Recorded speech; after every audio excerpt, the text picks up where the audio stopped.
कहानी की शुरुआत में हम विल नाम के एक साइंटिस्ट को देखते हैं जो अल्जाइमर नामी बीमारी का इलाज ढूंढ रहा था, क्योंकि उनके पिता भी अल्जाइमर बीमारी के शिकार थे। विल का उसके पिता के अलावा इस दुनिया में और कोई नहीं था, इसीलिए वो हर हाल में अल्जाइमर नामी बीमारी की दवा बनाना चाहता था। अल्जाइमर एक ऐसी बीमारी है जिसमें धीरे धीरे मरीज की याददाश्त कमजोर होने लगती है और एंड में वो इंसान अपना नाम तक भूल जाता है। अब विल का इस दुनिया में अपने फादर के अलावा और कोई था भी नहीं, इसलिए वो अपने फादर को खुद से दूर होते नहीं देख सकता था। विल दिन रात मेहनत करके फाइनली एक दवा बना लेता है, लेकिन सबसे पहले इंसान पर इस दवा को टेस्ट करना एक रिस्की काम था, इसलिए ये दवा सबसे पहले एक फीमेल चिंपैंजी पर टेस्ट किया जाता है और जो रिजल्ट सामने आया उसने सबको हिलाकर रख दिया। इस दवा से वो फीमेल चिंपैंजी बहुत ज्यादा इंटेलिजेंट हो जाती है। विल जब उसकी इंटेलिजेंस देखता है तो उसे बहुत खुशी होती है और अब वो इस दवा को इंसानों पर इस्तेमाल करना चाहता है। विल सबसे पहले ये बात अपने सीनियर को बताता है और उसके बाद बोर्ड ऑफ मेंबर्स की एक मीटिंग रखी जाती है जहां पर वो अपनी प्रेजेंटेशन दे रहा होता है। विल की इस नई दवा से सब के सब बहुत खुश होते हैं क्योंकि इसके रिजल्ट्स बहुत ज्यादा पॉजिटिव थे। विल की प्रेजेंटेशन के दौरान दूसरी तरफ उस फीमेल चिंपैंजी को दिखाया जाता है जिसके ऊपर विल की दवा को इस्तेमाल किया गया था। वहां पर एक वर्कर आता है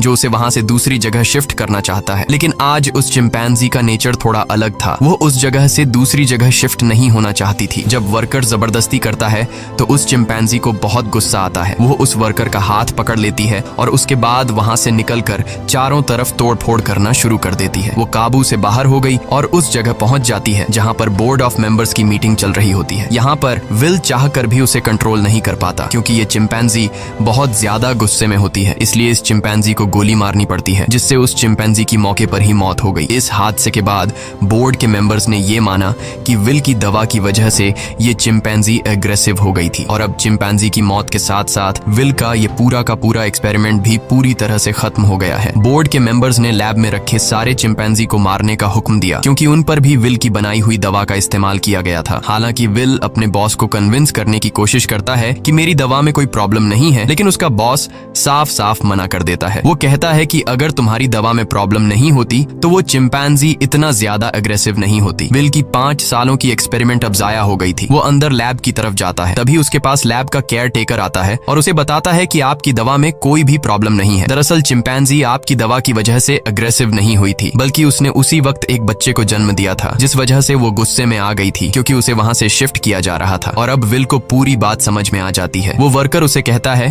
कि मैंने बॉस के कहने पर उन सारे चिंपैंजीज को मार दिया और उस बच्चे को नहीं मार पाया जो अभी अभी पैदा हुआ है। उसके बाद विल बिना किसी को बताए चुपके से उस बच्चे को अपने घर ले आता है जहाँ पर विल के फादर भी होते हैं। और यहाँ पर हमें दिखाया जाता है कि ये चिंपैंजी का बच्चा छोटा तो है लेकिन उसका दिमाग इंसानों की तरह तेज है। बहुत जल्दी वो विल के पिता से घुल मिल जाता है और विल के पिता उसे नाम देते हैं सीजर। धीरे धीरे 3 साल बीत जाते हैं और अब वो चिंपैंजी का बच्चा जिसका नाम सीजर है वो बहुत ज्यादा स्मार्ट हो चुका है। वो पढ़ सकता है, गेम्स खेलता है और बिल्कुल इंसानों की तरह हर एक काम को करता है। बस वो सिर्फ एक चीज नहीं कर सकता और वो है इंसानों की तरह बोलना, पर वो इंसानों की बातचीत को अच्छी तरह से समझ सकता है। वहीं विल के पिता को दिखाया जाता है जिनकी अल्जाइमर बीमारी की वजह से दिमागी हालत काफी ज्यादा खराब हो चुकी है, यहाँ तक कि उनकी नर्स भी उनका ध्यान रखने से मना कर देती है। वो विल से कहती है कि तुम्हारे पिता को अब हॉस्पिटल की जरूरत है, घर पर उनका टेक केयर नहीं किया जा सकता। विल अपने पिता की हालत देखकर उसे बहुत दुख होता है और अगले दिन जब वो लैब में जाता है तो चुपके से उस दवा को लेकर आता है जो उसने सीजर की मॉम को और बाकी चिंपैंजीज को दी थी और ये दफा उसने स्पेशली अपने पिता के अल्जाइमर बीमारी के लिए बनाई थी। वो जानता था कि उसके पिता का बचना अब नामुमकिन है, इसलिए वो ये रिस्क लेता है और अपने पिता को अल्जाइमर की वो दवा इंजेक्ट कर देता है। विल के पिता पहले इंसान होते हैं जिनके ऊपर इस अल्जाइमर की दवा को यूज किया जाता है। विल रात भर सो नहीं पाता क्योंकि उसे डर लगता है कि कहीं उसके पिता को कुछ हो न जाए। और अगली सुबह विल देखता है कि उसके पिता पियानो बजा रहे हैं, वो पूरी तरह से ठीक हो चुके हैं। विल ये देखकर बहुत खुश होता है, यानी उसकी दवा ने उसके पिता को पूरी तरह से ठीक कर दिया है। वहीं हमें सीजर को दिखाया जाता है जो खिड़की से कुछ बच्चों को साइकिल चलाते हुए देखता है। सीजर का भी मन करता है कि वो भी उन बच्चों की तरह साइकिल चलाए, इसलिए वो पड़ोस के घर में चला जाता है,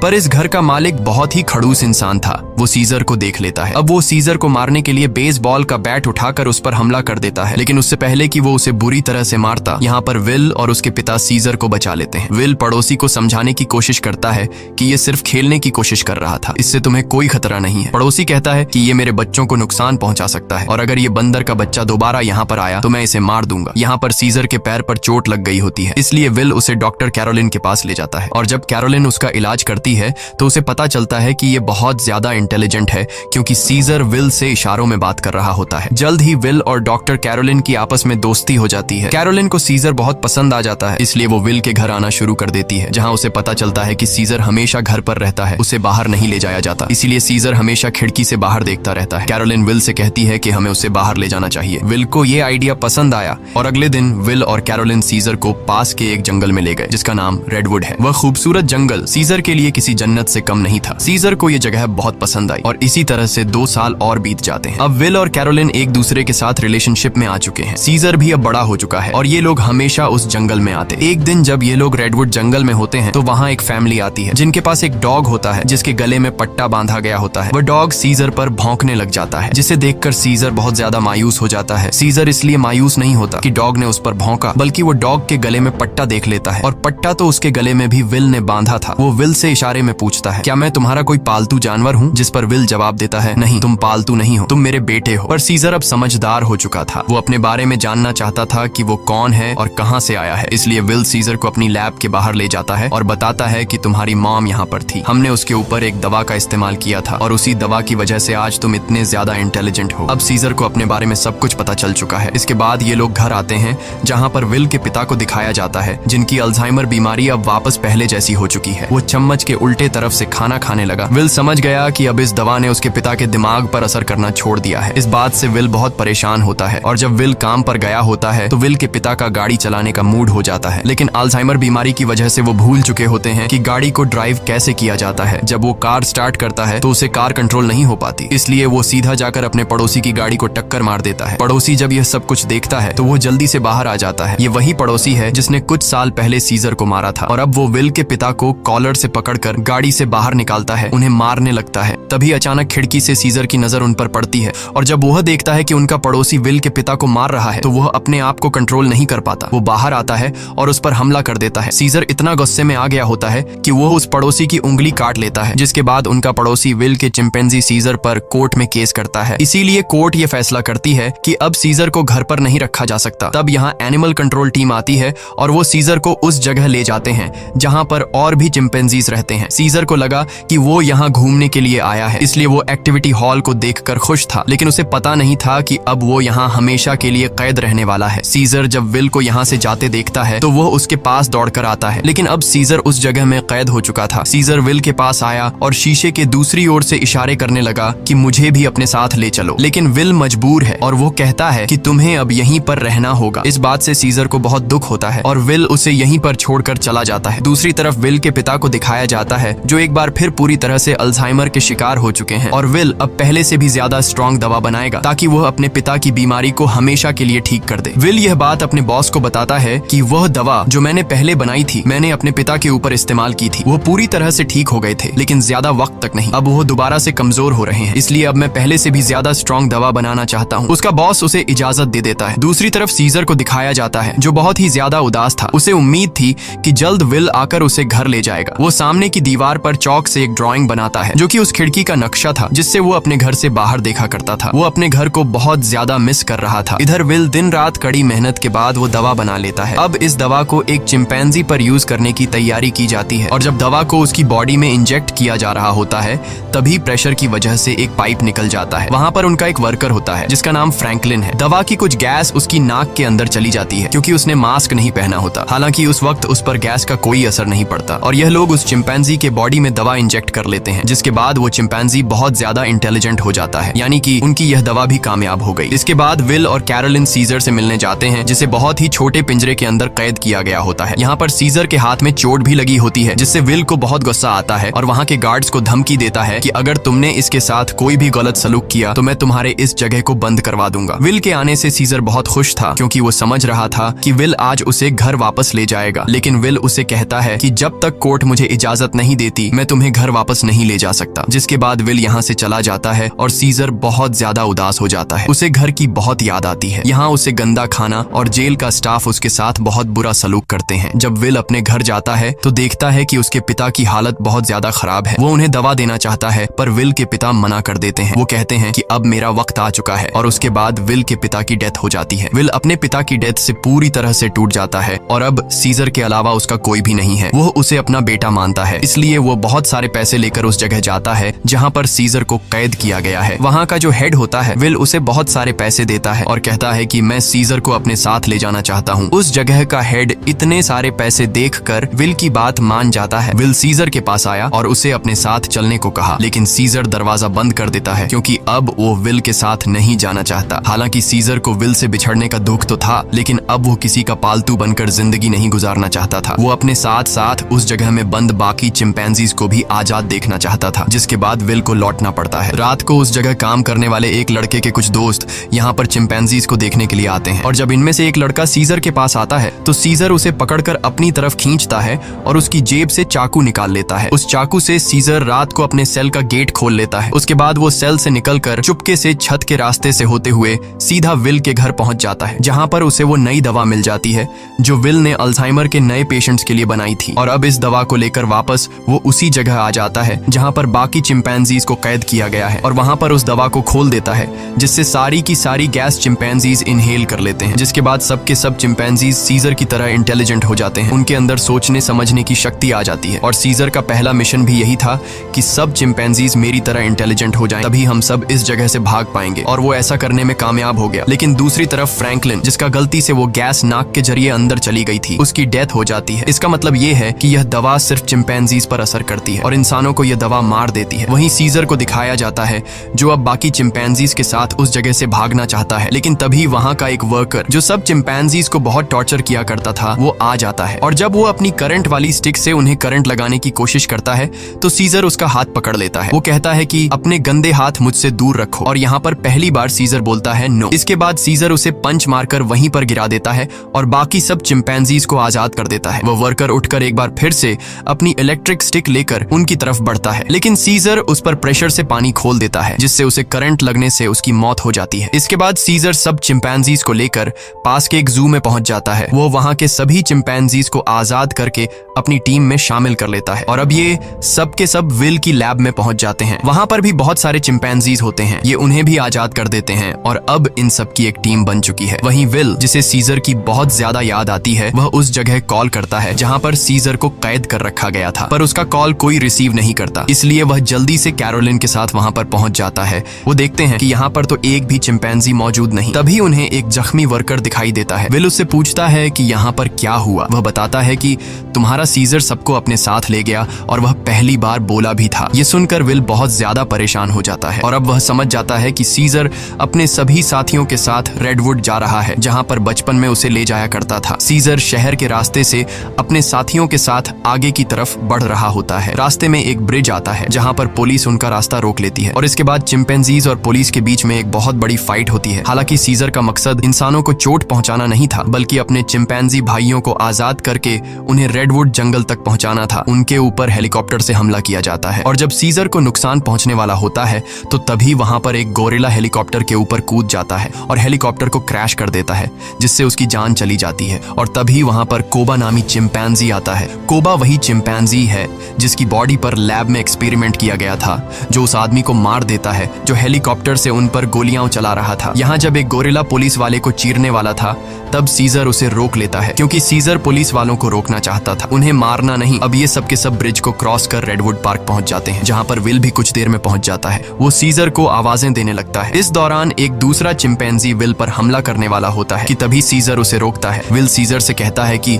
तुम मेरे साथ घर चलो, नाराजगी छोड़ दो, नहीं तो पुलिस तुम सबको मार देगी। सीजर विल को अपने गले लगाता है और उसके कान में कहता है कि अब यही मेरा घर है। और विल समझ जाता है कि सीजर को उसकी दुनिया मिल चुकी है, वह उसके साथ लौट कर नहीं आएगा। विल सीजर से कहता है ठीक है, ये तुम्हारी जिंदगी है, जी लो इसे। जिसके बाद विल सीजर को यहीं छोड़कर चला जाता है। अब सीजर और उसके साथियों की यह एक नई दुनिया है और सीजर इन सब का लीडर है। वहीं हमें विल के पड़ोसी को दिखाया जाता है जिसकी उंगली सीजर ने काटी थी और अचानक उसकी नाक से खून निकलने लगता है। दरअसल फ्रैंकलिन, जो विल का कोलीग था जिसने एक्सपेरिमेंट के दौरान गैस इनहेल कर ली थी, वो ये सब कुछ बताने के लिए विल के घर आया था। लेकिन विल घर पर न होने की वजह से फ्रैंकलिन उसके पड़ोसी के पास गया। अचानक उसे खांसी आई जिससे खून के छींटे उसके ऊपर गिर गए और अब ये भी उस वायरस से इन्फेक्टेड है। दरअसल ये एक पायलट होता है जो कि इंटरनेशनल फ्लाइट्स उड़ाता है। इसका मतलब ये वायरस पूरी दुनिया में फैला देगा, जिससे पूरी दुनिया बदल जाएगी, और होता भी ऐसा ही है। इस मूवी का सेकंड पार्ट 2014 में आया था, जिसमें दिखाया जाता है कि वायरस को फैले हुए आज 10 साल हो चुके हैं और दुनिया से इंसानों की बहुत बड़ी आबादी खत्म हो चुकी है। जहां एक तरफ इंसानों की आबादी कम हो रही थी, दूसरी तरफ चिंपैंजीज की जनरेशन बढ़ती जा रही थी। ये सभी उस जंगल में पूरी तरह से फैल चुके थे और वो सभी अब पहले से भी ज्यादा स्ट्रांग हो चुके थे। यहाँ हमें सीजर को दिखाया जाता है। वो अब भी सभी चिंपैंजीज का लीडर है और इस जंगल में सीजर का ही राज चलता है। इस जंगल में अब इंसानों का आना मना है। सीजर का अब एक बेटा हो चुका है जिसका नाम ब्लू आई है। एक दिन सीजर का बेटा जब अपने दोस्त के साथ जंगल में घूम रहा होता है, तभी उनके सामने एक इंसान आ जाता है जो जंगल में अपनी टीम के साथ हाइड्रो इलेक्ट्रिक डैम देख रहा होता है ताकि पूरे शहर को इलेक्ट्रिसिटी दोबारा से दी जा सके और ये डैम चिंपैंजीज के इलाके में है। अब वो आदमी जब सीजर के बेटे ब्लू आई और उसके दोस्त को देखता है तो वो बहुत ज्यादा डर जाता है और अपनी गन निकाल लेता है। सीजर का बेटा भी गुर्राने लगता है। वो आदमी डर कर गोली चला देता है जिससे सीजर के बेटे का दोस्त घायल हो जाता है। गोली की आवाज सुनकर सभी चिंपैंजीज यहाँ पर आ जाते हैं। साथ ही जिस आदमी ने गोली चलाई होती है उसके साथी भी आ जाते हैं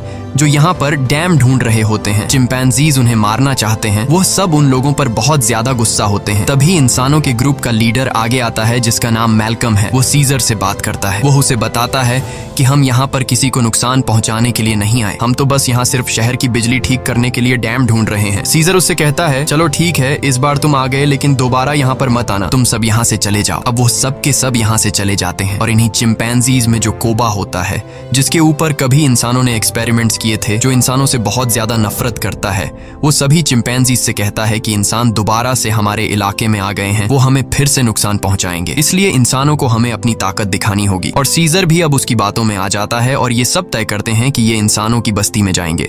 और अब सीजर अपने घोड़े पर बैठकर सबके आगे होता है। उसके साथ सभी चिंपैंजीज इंसानों के इलाके में जाते हैं। यहाँ पर दिखाया जाता है कि जो पहले रोशनियों से चमकने वाला एक खूबसूरत शहर हुआ करता था, अब वो पूरी तरह से वीरान हो चुका है। यहाँ पर टेक्नोलॉजी और बहुत सारी चीजें अब पूरी तरह से खत्म हो चुकी हैं। सीजर अपनी पूरी सेना को लेकर इंसानों के इलाके में पहुंच जाता है जहां पर मैल्कम एक बार फिर से सीजर के सामने आता है और वो सीजर से कहता है कि हम तुमसे माफी मांग चुके हैं। सीजर कहता है कि आज के बाद अगर हमारे इलाके में कोई भी आया तो हम उसे मार देंगे। हम युद्ध नहीं चाहते, लेकिन अगर इंसानों ने दोबारा हमारे इलाके में आने की कोशिश की तो हम किसी को नहीं छोड़ेंगे। यहाँ पर कोबा भी होता है। कोबा चाहता है कि वो इंसानों से युद्ध लड़े, लेकिन सीजर इंसानों को वार्निंग देकर यहाँ से पूरी सेना के साथ निकल जाता है। वही मैल्कम को दिखाया जाता है जो बहुत ज्यादा परेशान होता है क्योंकि जिस जगह में ये लोग रह रहे थे वहां पर बिजली नहीं थी और उनका पावर प्लांट खास उसी जगह में था जहां पर चिंपैंजीज का इलाका था। वहां पर जाना मतलब अपनी मौत को दावत देना है, लेकिन सारी जिंदगी ये लोग बिना इलेक्ट्रिसिटी के तो नहीं रह सकते थे, इसलिए उन्हें हर हाल में वहां पर जाकर बिजली ठीक करनी थी। मैल्कम अपने सीनियर से कहता है कि हमें एक बार सीजर से बात करके देखना चाहिए, क्या पता वो हमारी तकलीफ को समझ ले। जिसके बाद मैल्कम अपनी फैमिली और एक ग्रुप लेकर वहां जंगल के बाहर पहुंच जाता है। मैल्कम जब सीजर को अपनी सारी सिचुएशन बताता है तो सीजर समझ जाता है क्योंकि वो इंसानों के साथ रह चुका है। उसे पता है कि इलेक्ट्रिसिटी का मतलब क्या है